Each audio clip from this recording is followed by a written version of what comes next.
And the people that are with me today, as myself, we're all from the technology side.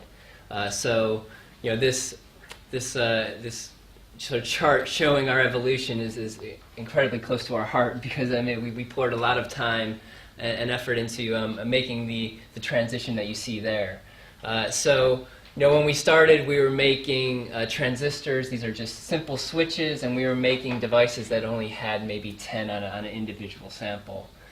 Over the years, over the last 10 years, we then moved up because the best way of showcasing that you've got working switches is to put them in an array and make a nice display. And so we started making displays that had 100 transistors, and then pretty soon we were at 1,000,000 transistors. And so even now in Cambridge, we make, you know, up to hundreds of displays with 1,000,000 transistors in a week. Of course, we then, you know, that is still an interesting prototyping facility, but it's not production. So what we then did is raised you know, quite a significant size of money, certainly for this industry, and built a full factory in Dresden, so in Germany. And there we are making these same display products that have, you know, 1,000,000 transistors each. We're making, you know, thousands of those a day, and hundreds of thousands a year. So this is a real industry with real products in this case.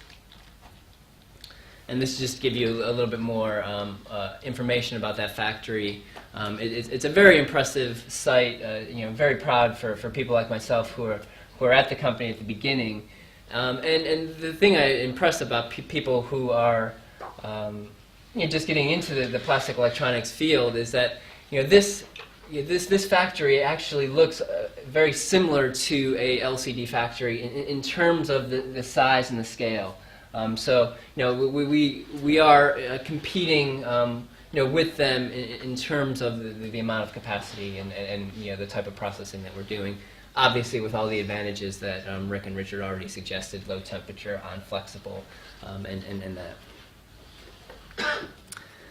So how do we justify, you know, raising this money and building this factory? And it's really this, and I'll come back down here. So it's really the fact that we can make, yeah, a fully flexible display.